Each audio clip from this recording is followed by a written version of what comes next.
오늘 우리에게 주시는 하나님의 말씀, 아가서 1장 1절에서 7절 말씀입니다. 구약 성경 961페이지, 아가서 1장 1절에서 7절 말씀, 우리 교독하겠습니다. 제가 먼저 읽습니다. 솔로몬의 아가라. 내게 임해 주기를 원하니 내 사랑이 포도주보다 나음이로우며 내 기름이 향기로워 아름답고 내 이름이 쏟은 향기름 같으므로 처녀들이 너를 사랑하는구나. 왕이 나를 그의 방으로 이끌어 너는 나를 인도하라. 우리가 너를 따라 달려가리라. 우리가 너로 말미암아 기뻐하며 즐거워하니 내 사랑이 포도주보다 더 진함이라. 너들이 너를 사랑함이 마땅하니라. 예루살렘 딸들아, 내가 비록 검으나 아름다우니 게달의 장막 같을지라도 솔로몬의 휘장과도 같구나. 내가 햇볕에 쬐어서 검은수를 할지라도 흘겨보지 말 것은 내 어머니의 아들들이 나에게 놓아여 포도원 지기로 삼았으니라. 나의 포도원을 내가 지키지 못하였구나. 같이 있습니다. 내 마음으로 사랑하는 자야, 내가 양치는 곳과 정오에 쉬게 하는 곳을 내게 말하라. 내가 내 친구의 양떼 곁에서 어찌 얼굴을 가린 자 같이 되랴. 아멘.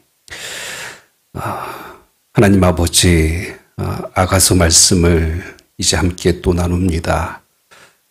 이 말씀 속에 감춰져 있는 신랑 되시는 예수 그리스도와 또 그리스도의 몸된 신부된 이 시대의 교회와 성도들에게 주시는 그 음성을 듣게 하여 주시옵소서. 그 사랑의 깊이와 넓이와 높이를 깨달아 그 사랑 안에 머물며 오늘을 살아가는 우리 믿는 그리스도인들이 주님 오시는 그날까지 그 사랑 안에 거하며 끝까지 믿음을 지키며 주님의 그 혼인잔치를 바라볼 수 있도록 은혜 내려 주시옵소서. 예수 그리스도의 이름으로 기도하옵나이다. 아멘. 오늘부터는 이제 수요 예배에 아가서 말씀을 함께 나누려고 합니다. 사실은 지난 5월에 가정의 달에 아가서 말씀을 미리 좀 준비를 했었습니다. 그래서 가정과 사랑이라는 키워드에 맞춰서 이제 준비를 하다 보니까 이 말씀이 단순히 이제 그런 가정이라는 단어로만으로는 해결할 수 없는 더 깊은 의미들이 이 아가서에 담겨져 있는 것을 좀 깨달았습니다. 그래서 좀 더 충분한 이제 좀 준비를 해서 말씀을 나눠야 되겠다 싶어서 이제 여호수아를 정리하고 이제 수요 예배는 아가서 말씀을 함께 나누고자 합니다. 사실 아가서 말씀 가지고 설교 말씀을 많이 못 들어보셨을 것 같아요. 이제 본문도 거의 몇몇 구절만 이제 목사님들께서 많이 설교하시는 내용들이 있고 그 외의 내용들은 읽기는 참 편한데 사실은 무엇을 의미하는지 좀 이 알레고리적인 그 의미들이 많기 때문에 여러 가지로 좀 해석하는 데 있어서 어려움이 있습니다. 하지만 우리가 이번에 좀 아가서 말씀을 한 장 한 장 좀 살펴보면서 그 내용들을 우리가 좀 같이 나누고자 합니다. 오늘은 이제 첫 시간이기 때문에 이 아가서에 대한 간단한 개요부터 잠깐 살펴보고 시작하겠습니다. 여러분 1절 말씀 봐주세요. 1절 말씀에 보면 솔로몬의 아가라라고 하면서 말씀이 시작되죠. 이 아가서의 저자가 누굽니까? 솔로몬이죠. 그러니까 솔로몬이라는 사실을 지금 밝히면서 오늘 말씀이 시작합니다. 솔로몬이 지은 성경책이 3개가 있죠. 물론 시편에도 솔로몬의 시편이 있긴 있지만 대체적으로 솔로몬의 어떤 그 책은 잠언, 전도서, 아가서 그러니까 이 세 개의 책을 대체적으로 이제 연대기별로 구분을 하기도 합니다. 아가서가 가장 먼저 쓰여졌다고 봐요. 왜냐하면 이 청년 솔로몬과 이제 술람미 여인과의 사랑 이야기니까, 결혼하기 전의 이야기니까, 그래서 가장 먼저 쓰여졌다라고 보는 거고요. 그 다음에 잠언 같은 경우가 솔로몬 통치 초기, 여러분 기억나시죠? 그 솔로몬이 왕이 된 이후에 가장 먼저 하나님 앞에 구했던 것이 지혜입니다. 그 지혜가 최고의 정점에 달했을 때에 이 지혜에서 잠언을 기록했다라고 봅니다. 그리고 이제 전도서는 솔로몬의 통치 후기, 그의 이제 마지막, 온갖 부귀 영화 다 누려보고 해볼 것 다 해보고 마지막에 뭐라고 이야기합니까? 그렇죠. 인생의 헛됨을 이제 깨닫게 된 이후에 이제 그 인생을 좀 되돌아보는 말씀이 이 전도서입니다. 그러니까 내용을 이렇게 들여다보면 이제 이렇게 연대기별로 구별을 할 수가 있는데, 여기서 이제 우리가 좀 주목하고자 하는 것이, 여기 책 제목이 뭡니까? 솔로몬의 아가. 아가라는 말의 뜻이 뭐였죠? 그렇죠. 예전에 우리 그 맥작기 통독할 때 한번 이 부분을 다뤘던 걸로 기억납니다. 그러니까 히브리어로는 정확하게 시르 하슈림입니다. 시르 하슈림. 시르라는 단어가 노래라는 뜻이고요. 그 다음에 이제 원래 하라는 이 단어가 소유격을 나타내는, 영어로 하면 오브 같은 표현입니다. 전치사이고요. 그 다음에 슈림은 시루의 복수형입니다. 그러니까 직역을 하면 노래들의 노래, 그러니까 노래들 중에 노래, 이렇게 되는 겁니다. 흔히 이제 명사형이 2번 반복되면 최상급이 되는 거예요. 그래서 가장 뛰어난 노래, 아름다운 노래, 최고의 노래, 이제 그런 표현이 됩니다. 우리말로 지금 번역할 때는 아가라는 한자어로 쓰는데, 이 아자가 초아자, 맑을 아자, 그 다음에 노래 가자를 써서 가장 아름답고 가장 맑은 노래, 이제 이렇게 지금 번역을 하였습니다. 사실 우리가 아가서 읽을 때, 아까도 말씀드렸지만, 읽기는 쉬운데 이해하기가 좀 어려운 부분들이 있습니다. 이제 시라는 그런 측면도 있고, 이제 노래이기 때문에 상징적인 것들도 좀 있습니다. 그러니까 표면적으로 보면 내용은 사실 간단해요. 이 솔로몬과 술람미 여인 간의 어떤 한 남자와 한 여자의 러브 스토리, 이런 이야기입니다. 하지만 왜 이 말씀이 어려우냐면 그것만을 말하지 않기 때문에 그렇습니다. 여러분, 굳이 남녀 간의 사랑 이야기가 성경에 들어올 이유가 없잖아요. 솔로몬이 사랑했던 한 여인에 대한 이런 이야기가 굳이 성경의 정경으로 선택될 이유는 전혀 없습니다. 그 외의 이유가 있기 때문에 이제 이 의미들을 가지고 아가서를 우리가 읽게 되는 것이죠. 특별히 이제 전통적으로 유대인들은 이 아가서를 언제 읽느냐면 6월절에 절기 때마다 읽는 성경책이 따로따로 있습니다. 그 중에 아가서 같은 경우에는 6월절입니다. 이때 이제 이 말씀을 낭독도 하고 노래를 지어서 부르기도 합니다.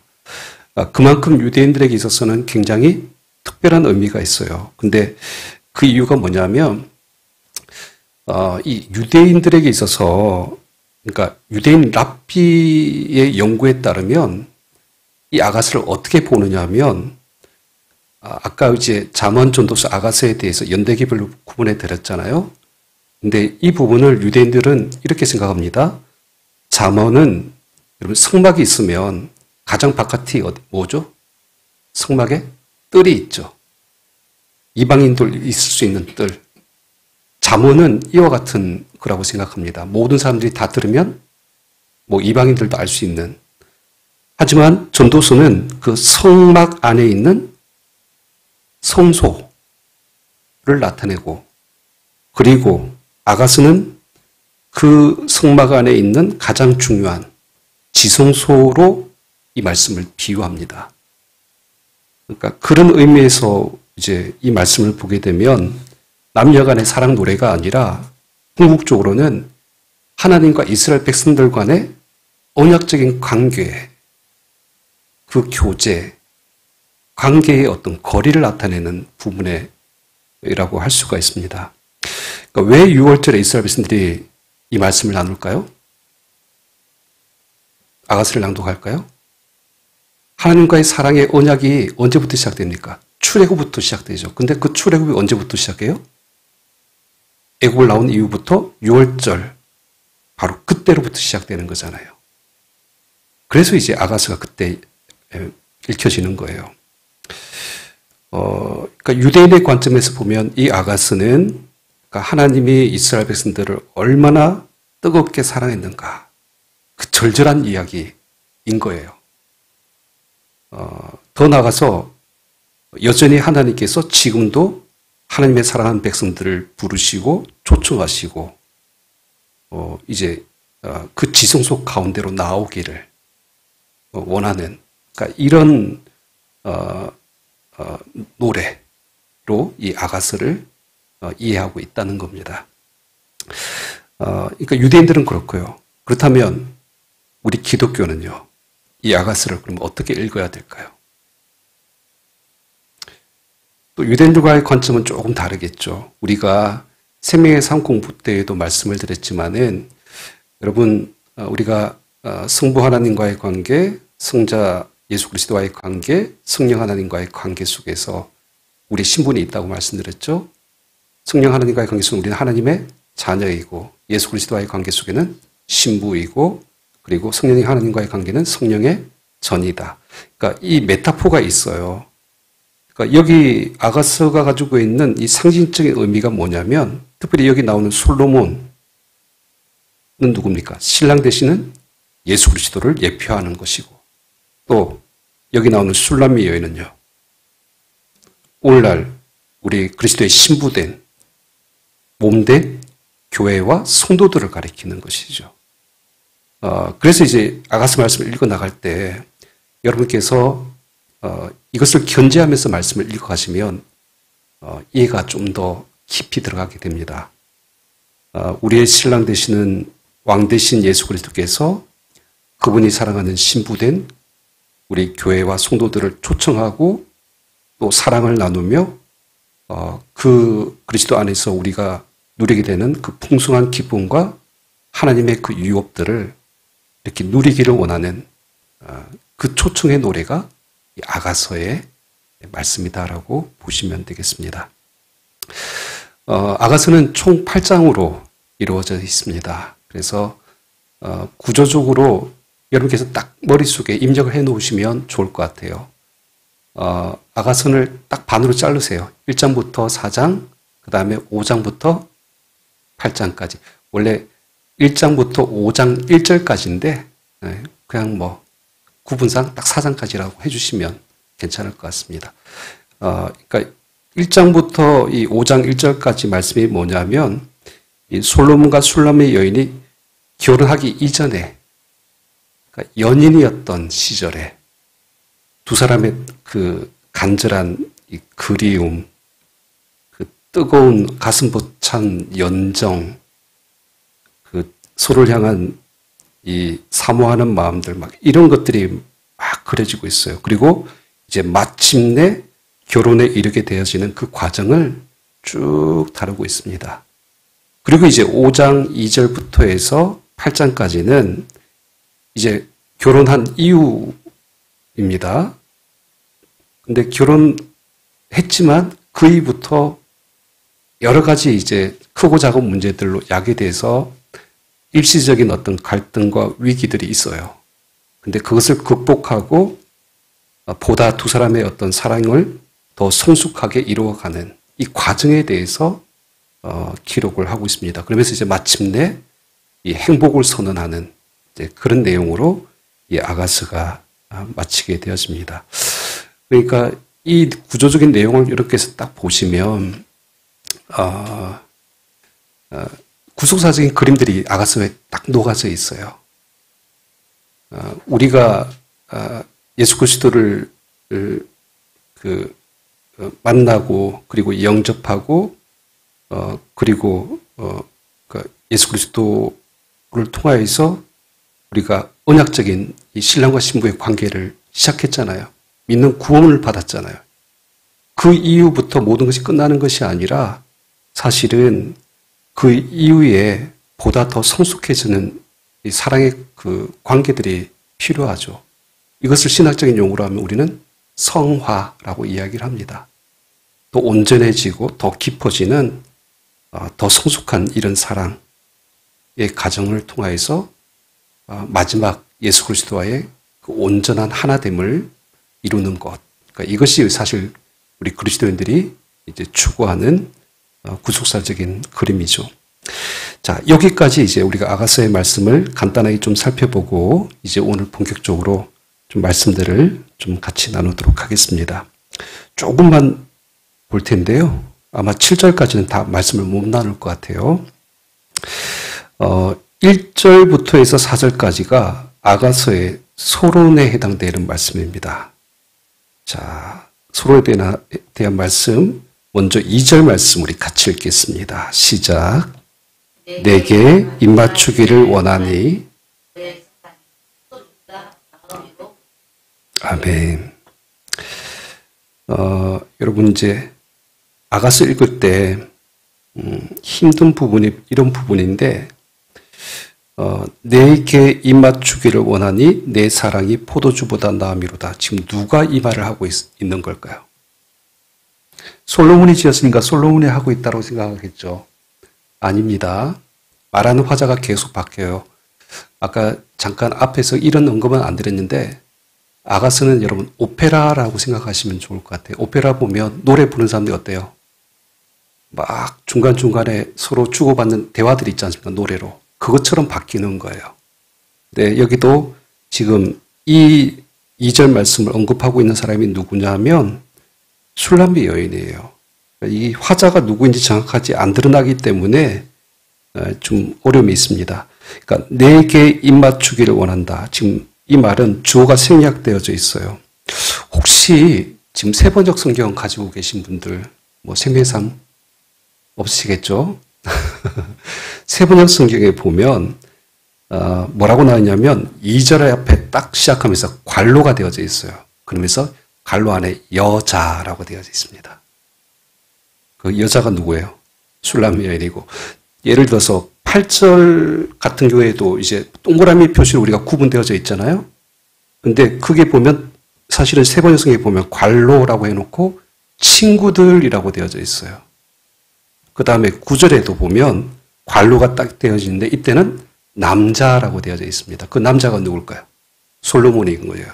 그러니까 이런 식으로 이제 노래가 계속 이어지는데 왔다 갔다 하는데 여러분은 누가 이 말을 하는지 모르니까 이게 좀 의미들을 정확하게 모르는 이런 부분들이 발생을 합니다.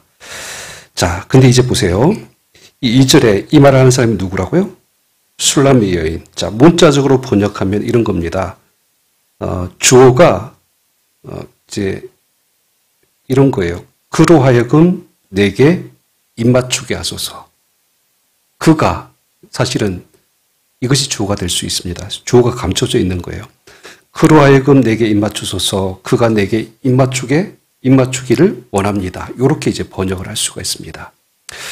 자, 여러분 술람미 여인이 솔로몬에게 지금 그 입맞추기를 요청하는데 이걸 영적으로 해석하면 단순히 한 여인의 고백이 아니라 이제 교회와 그리스도의 그 관계 속에서 누구의 고백이 되는 거죠? 오늘날 그리스도의 신부된 교회의 고백인 거예요. 신부의 고백인 거죠. 그래서 여기서 입맞춘다는 것이 단순히 그러니까 문자적으로는 남녀 간의 입맞춤, 사랑의 표현처럼 보이지만 그 이상의 의미가 있다는 겁니다. 그럴 때 여러분 입맞춤의 의미가 뭘까요? 여러분 우리가 누군가를 만나면 가장 먼저 하는 것이 뭐죠? 인사죠. 그렇죠? 안녕하세요. 반갑습니다. 뭐 말을 건네거나 악수를 하거나. 근데 각 나라마다 다 인사법이 다르죠. 근데 이스라엘 민족에 있어 인사는 뭘까요? 입맞춤이에요. 관계의 시작이에요. 입맞춤은. 그러니까 성경에 보면 항상 이 사랑과 우정의 표시로 이루어지는 인사법이 끊임없이 나오죠. 뭐 연인들뿐만 아니라 부모와에게도 입맞춤을 하죠. 그리고 뭐 자녀나 형제나 이웃 간에도 만났을 때 입을 맞춥니다. 그러니까 이 입맞춤이 가지고 있는 그 의미가 뭐냐면 두 사람의 어떤 친밀한 관계의 시작을 나타내는 상징적인 의미라고 할 수가 있습니다. 근데 그러니까 이 말씀을 우리가 자꾸 유대인 입장에서 좀 보실 필요가 있습니다. 왜냐하면 이 말씀이 그 배경을 가지고 있기 때문에 그래요. 유대인들은 입맞춤하면 떠오르는 것이 하나가 있어요. 뭘까요? 여러분 우리가 잘 아는 신명기 6장 4절에서 9절 말씀 쉐마 말씀 기억나시죠? 그러니까 이스라엘아 들으라 우리 하나님 여호와는 오직 유일한 여호와시니 너는 마음을 다하고 뜻을 다하고 힘을 다하여 내 하나님 여호와를 사랑하라. 말씀을 너는 마음에 새기고 뭐 내 자녀들에게 부지런히 가르치고 앉아있을 때든지 길 갈 때든지 누워있을 때든지 뭐 말씀을 강론할 것이며 내 손목에 메어 기호로 삼으며 내 미간에 붙여 표로 삼고 내 집 문설주와 바깥문에 기록할지니라. 이 말씀이 이제 신명기에 나오는 쉐마의 말씀인데 이 말씀을 유대인들은 정말 중요하게 생각합니다. 그래서 이 말씀을 아까도 말씀드렸지만은 손목에 메어서 표로 삼고요. 기호로 삼고 때로는 미간에 붙여서 표로 삼기도 합니다. 특히 여러분 여기 보시면 그러니까 그 말씀들을 흔히 이 사람들은 어떻게 하냐면 이런 종이 같은 데 있죠. 거기에다 말씀을 이렇게 적어 놓습니다. 그래서 돌돌돌 말아가지고 이 신명기 6장 9절에 나오는 내 집 문설주, 이 문설주가 히브리어로 매주자라는 것인데, 그러니까 집 앞에 딱 들어갈 때 이 매주자가 있어요. 근데 그 매주자에다가 이 쉐마의 말씀을 종이에 적어가지고 돌돌 말아가지고 그 문설주에다가 이렇게 넣어 놓습니다. 지금도 이제 성지순례를 가게 되어지면 여러분 이 매주자를 볼 수 있어요. 앞에 화면을 한번 봐주시면 이런 게 매주자예요. 집 앞에 딱 들어가는 문설주에 앞에다가 붙여져 있는 거죠. 이 안에 뭐가 들어있다고요? 쉐마의 말씀이 딱 들어있는 거예요. 그러니까 이스라엘 백성들이 딱 문을 열기 전에 그리고 그 집에 들어가기 전에 어떻게 할까요? 반드시 일을 합니다. 이 매주자에다가 입을 맞추고 들어가요. 그러면서 어떤 표현을 하냐면 내가 이 말씀을 사랑합니다. 내가 지금 이 말씀을 붙들고 살고 있습니다. 그러니까 이런 고백의 의미로서 입맞춤을 하고 들어가는 거예요. 왜 지금 제가 이것을 지금 보여드리냐면 그러니까 이스라엘 백성들이 입맞춤하면 이걸 떠올리는 겁니다. 말씀을 떠올리는 거예요. 말씀에 입맞추다. 이 이미지를 가지고 있는 겁니다. 그럴 때 이제 오늘 말씀, 이 술람미 여인이 솔로몬에게 입맞추기를 원한다. 이 말은 오늘날 예수 그리스도와 신부된 교회의 관점에서 이 말씀을 해석해 보면, 그러니까 예수님은 어떤 분이시죠? 말씀이 육신이 되어서 이 땅 가운데 오신 분이죠. 그러니까 그 예수님께 말씀이 되시는 예수님께 입맞춘다. 또 이 의미가 되는 거예요. 예수님께서도 항상 이 말씀을 하셨어요. 사람이 떡으로만 사는 것이 아니라 하나님의 말씀으로. 이것이 뭐냐면 말씀에 입맞추는 삶입니다. 모든 우리 교회와 그리스도인들, 이 성도들이 하나님과 예수 그리스도와의 관계의 모든 시작이 뭐냐면 말씀이에요. 그러니까 이것이 영적으로 입맞추는 삶이죠. 그래서 여러분 시편 143편 8절 말씀에 보면 다윗이 이런 표현을 씁니다. 아침에 나로 하여금 주의 인자한 말씀을 듣게 하소서. 내가 주를 의뢰함이니이다. 언제 이 말씀을 얻는다고요? 아침에 시작할 때 말씀에 입 맞추는 겁니다. 그러면서 그 말씀을 듣고 주님 앞에 의지하는 삶을 살아가겠다. 그러니까 이 고백을 하는 것이죠. 그러니까 그런 의미에서 보면 여러분 우리 성도들에게 한국교회가 가지고 있는 아주 중요한 영적인 전통인 이 새벽 예배가 그런 의미가 있는 것이죠. 그러니까 하루 시작하면서 말씀에 입 맞추고 또 말씀이 육신이 되어오신 예수 그리스도를 내가 오늘 붙들고 또 그 말씀 안에 살아가는 것, 이것이 바로 이제 신부된 교회와 성도들이 지금 주님 앞에 갈구해야 될 영적인 입맞춤인 것입니다. 바라기는 여러분 말씀에 입맞추는 삶을 살아가기를 축복합니다. 그 말씀을 항상 사모하며 갈구하면서 이 말씀 안에 거하시는 저와 여러분 되기를 축복합니다. 자, 그리고 2절 말씀 좀 더 보세요. 이 표현을부터 보셔야 됩니다. 내게 입맞추기를 원하니 내 사랑이 무엇보다 낫다? 포도주보다 낫다. 여기서 포도주는 그럼 뭘까요? 항상 성경에서 포도주는 풍요와 기쁨의 상징입니다. 항상 가나안 땅을 나타낼 때 포도 열매가 나오는 이 개념입니다. 그러니까 세상에서 가장 큰 즐거움이 주는 것, 이것이 이제 포도주이죠. 그리고 또 혼인잔치집에서 빠지지 말아야 될 것이 뭡니까? 포도주예요. 그러니까 이런 개념으로 이제 보시면, 그러니까 여기 주의 말씀에 입맞추어 사는 그 삶이 어떤 것이냐? 세상의 그 어떤 기쁨과 세상에 주는 그 풍요보다도 더 낫다. 세상의 그 어떤 즐거움보다도 말씀에 대한 즐거움이 더 크다. 이것을 지금 이야기를 하고 있는 것이죠.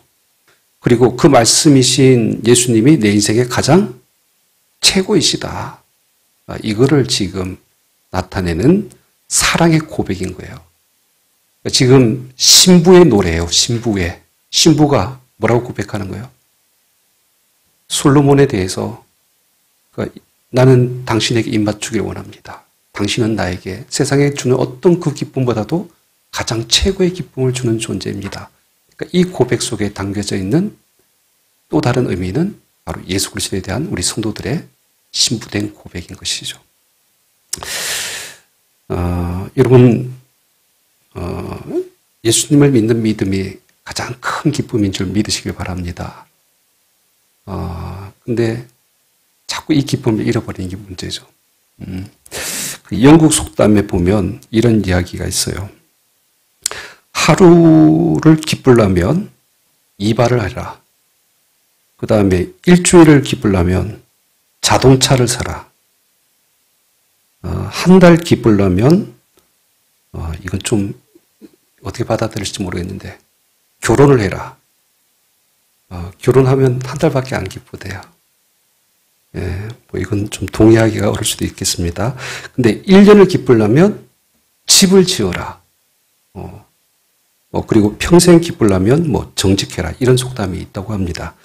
뭐 이제 수긍할 수도 있고 안 그럴 수도 있지만 중요한 건 뭐냐면 그러니까 세상이 주는 기쁨이라는 거는 하루, 뭐 한 달, 1년 이런 식으로 해서 그 기쁨에 한계가 있다는 겁니다. 제한적이에요.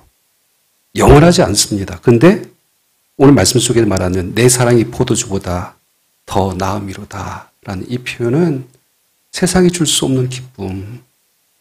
그러니까 하나님의 말씀에 입맞추고 사는 그 기쁨은 정말 영원한 것이고 제한 없는 최고의 기쁨이다.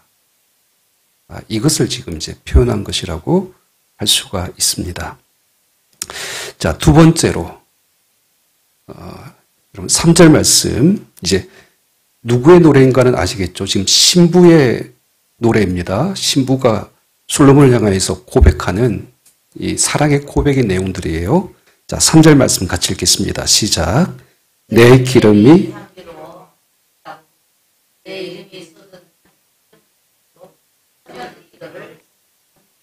아멘.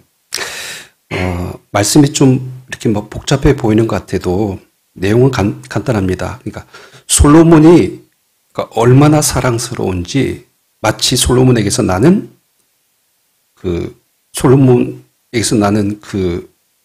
이 뭐라고 표현하냐면 그가 향기롭고 아름다운 목과 같다. 기름 같다. 향기름 같다라고 이제 그렇게 표현하고 있죠. 여기 그 기름 그리고 향기름이란 말이 나오는데 이게 뭘까요? 고대 사회에서 기름의 역할이 뭐죠? 지금도 뭐 마찬가지지만 기름. 음식을 해서 먹을 때 먹는 이제 기름의 의미도 있고요. 그 다음에 그러니까 우리 시편 23편에 보면 양떼들이 상처를 입었을 때 목자가 어떻게 합니까? 기름을 발라주잖아요. 예, 이 기름의 그 치유의 의미, 기능도 있습니다. 근데 여기서 말하는 기름, 향기름은 뭐냐면 냄새, 향수의 기능이에요. 지금도 여러분 이스라엘에 가면 그러니까 감람나무가 기름을 짜잖아요. 그래서 그 기름에다가 몰약도 쓰고 창포, 계피 뭐 이런 각종 향료를 넣은 그것을 뭐라고 하냐면 우리 성경에 나오는 향유라고 합니다. 향유 옥합 이런 개념이에요.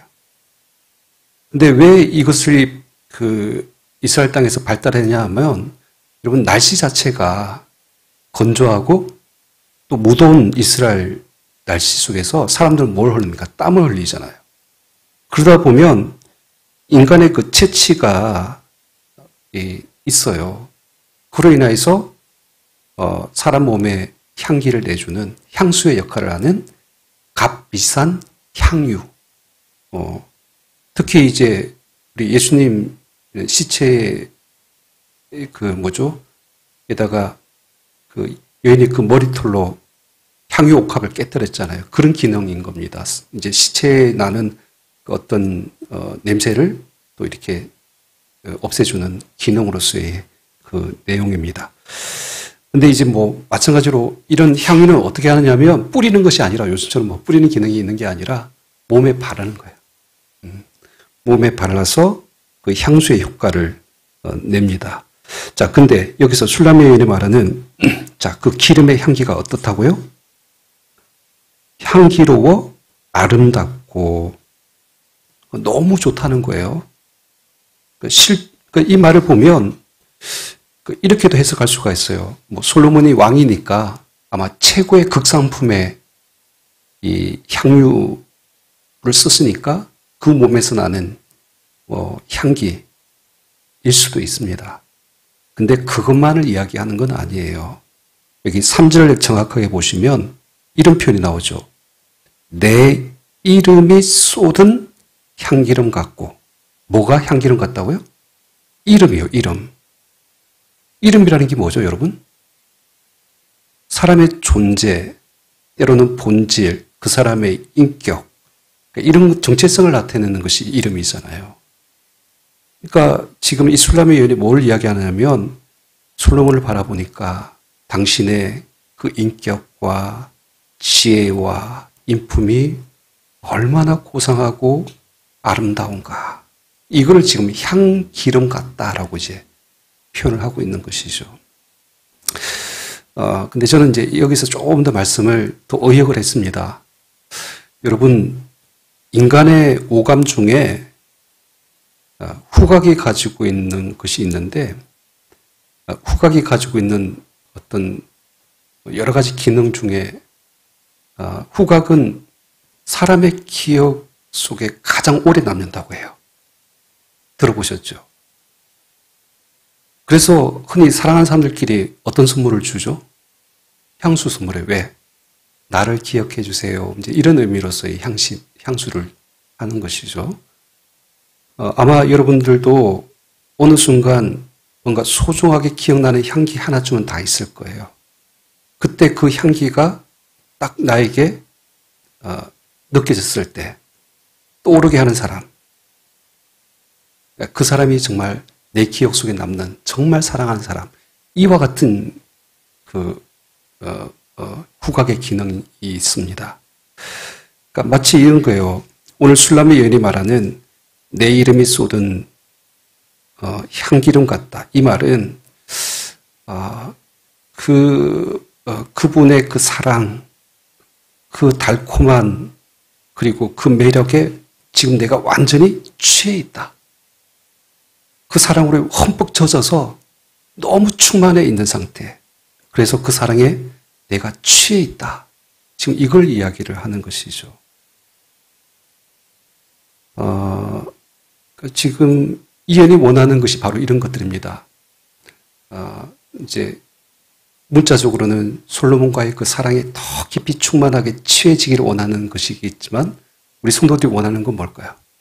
예수님 안에서 그 예수님의 그 사랑의 그 깊이에 요즘 세대 말로 표현하면 쩔어가지고 그렇게 충만하게 취해 있는 그러니까 이런 깊은 교제를 나누기를 원하는 그 모습을 이야기하는 것이죠. 저는 이제 개인적으로 이 말씀을 어떻게 했냐면 좀 해석하면서 이렇게 해석했어요. 여러분, 향기라는 것은 두 가지 특징이 있는 것 같아요. 첫 번째가 뭐냐면 향기는 보이지는 않아요. 근데 그 향기는 이상하게 전염이 되더라고요. 이 두 가지 역할이 있습니다. 그러니까 이 뭐냐면 향기라는 것이 때로는 몸에서 몸으로 배어지게 하는 역할들이 있어요. 여러분, 사랑하는 사람이 같이 있을 때 어떻습니까? 같이 있을 때는 그 향기가 진동하겠죠. 근데 그 사람이 그 자리를 떠나가도 보이지 않는 향기는 남아있는데 그 향기가 어디에 남아있어요? 내 몸에 남아있어요. 내 몸에.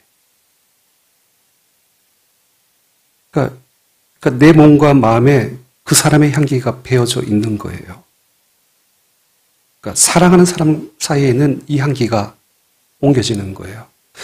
그래서 왜 제가 이제 이 말씀을 드리냐면 구속사적인 의미가 있어요.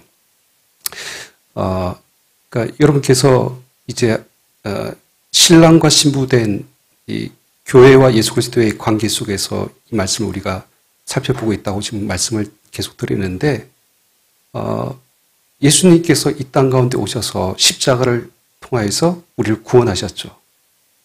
우리가 예수 그리스도의 신부가 됐어요. 그러니까 약혼을 한 거죠, 실제로는. 근데 완전한 혼인잔치는 아직 일어나지 않았어요. 예수님께서 부활하시고 승천하셔서 떠나가셨어요. 그러면 언제 다시 오세요? 그렇죠. 마지막 때 예수님께서 오신 그날이 천국 잔치의 날, 혼인잔치의 날이잖아요. 그러니까 예수님은 지금 우리 가운데 떠나갔는데 그 사랑의 향기가 지금 우리에게 남아있는 거예요. 진동하고 있는 거죠. 그래서 사도 바울이 고린도후서 2장 15절에서 16절 말씀에 보면 우리는 구원받은 자들에게나 망하는 자들에게나 하나님 앞에서 그리스도의 향기니라고 이제 그렇게 표현하고 있습니다. 그러니까 정말 우리가 그리스도를 사랑하고 있다면 우리 몸에 어떤 향기가 나야 될까요? 예수 그리스도의 향기. 그 향기를 기억하고 있는 거예요. 계속. 그 사랑 얼마나 아름답고 귀한가. 그 십자가의 그 은혜 계속 기억하면서 누구를 계속 생각하는 거예요? 다시 오시는 예수님. 그 혼인잔치의 날. 그 예수님의 향기가 우리 삶 속에서 계속 이어지게 하는 것이죠. 그런 의미입니다. 자, 마지막 여러분 4절 말씀. 이제 오늘 술람의 여인이 솔로몬을 향해서 하는 세 번째 고백입니다. 우리 4절 말씀 같이 읽습니다. 시작. 왕이 나를 그의 방으로 이끌어 주시니 너는 나를 인도하라. 우리가 너를 따라 달려가리라. 우리가 너로 말미암아 기뻐하며 기뻐하니 내 사랑이 부족하다 부없지니라. 처녀들이 너를 사랑함이 마땅하니라. 아멘. 좀 원문에 맞게 좀 어순이 잘못되어져서 바꿀 필요는 있을 것 같아요. 원래 이제 문장 서두가 어떻게 시작하냐면 여기 중간에 있는 너는 나를 인도하라. 우리가 너를 따라 달려가리라. 이것이 가장 문장 서두에 나옵니다. 그리고 나서 이제 왕이 나를 그의 방으로 이끌어 들이시니 그 다음부터 우리가 너로 말미암아 기뻐하며 즐거워하겠다. 이제 이런 말씀이 이제 쭉 나옵니다. 그러니까 약간의 좀 차이점은 있는데 좀 해석의 차이점도 있을 수 있어요. 여기서 근데 중요한 것이 뭐냐면 이 술람미 여인이 지금 원하는 것이 뭘까요? 어디에 들어가기를 원하죠? 왕이 나를 어디로? 그의 방으로 이끌어 들이시니 그와 함께 그곳에서 기뻐하고 즐거워하고 이제 사랑을 나누겠다. 이걸 지금 이야기를 하고 있습니다. 근데 여기서 방이라고 지금 이제 되어져 있고 옛날 개역 한글판에 보면 침실이라고 번역을 했어요. 근데 이제 원뜻이 뭐냐면 이 히브리어로는 헤데르라는 단어인데 둘러싸다, 에워싸다라는 이 말의 명사형이 되어지면 어떤 단어냐면 침실이라는 말도 되지만은 자, 왕이 사니까 왕궁이겠죠.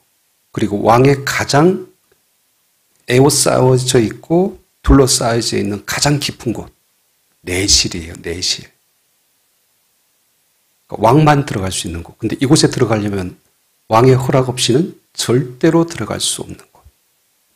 그러니까 그 의미를 가지고 있는 방입니다. 오직 이 공간은 누구에게 허락될까요? 혼인을 통하여서 오직 사랑하는 자에게만 허락되는 공간이에요. 이 술람비 여인이 원하는 것이 바로 이겁니다.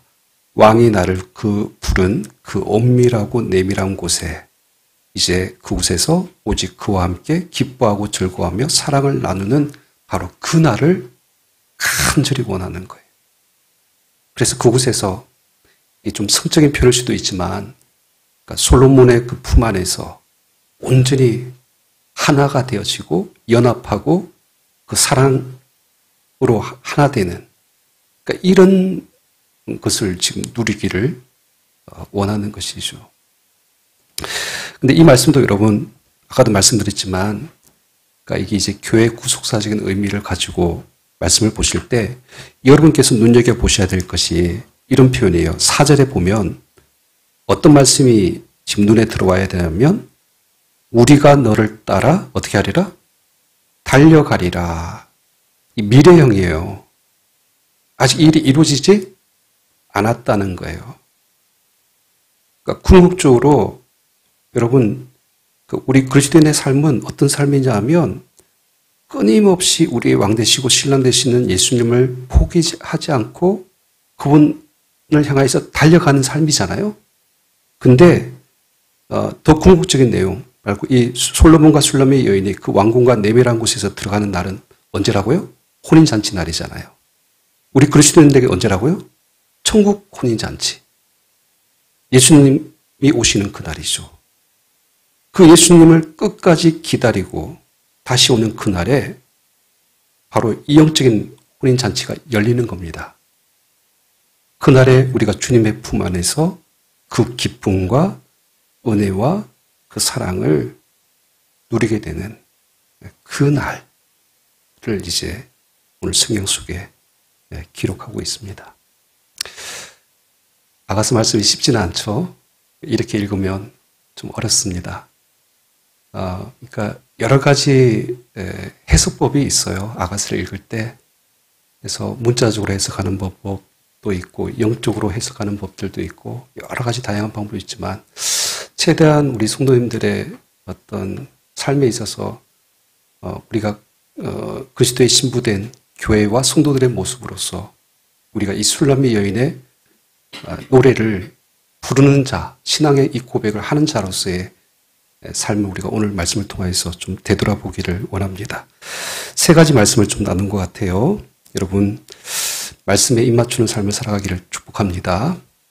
그리고 더 나아가서 정말 예수 그리스도의 그 향기가 우리 안에 흠뻑 진동하는 그 삶을 살기를 원하고 그리고 마지막 그 주님의 은밀한 곳에서 더 깊은 혼인잔치의 날 주님께 주시는 기쁨과 은혜를 다 함께 누리는 저와 여러분 되시기를 주님의 이름으로 축원합니다.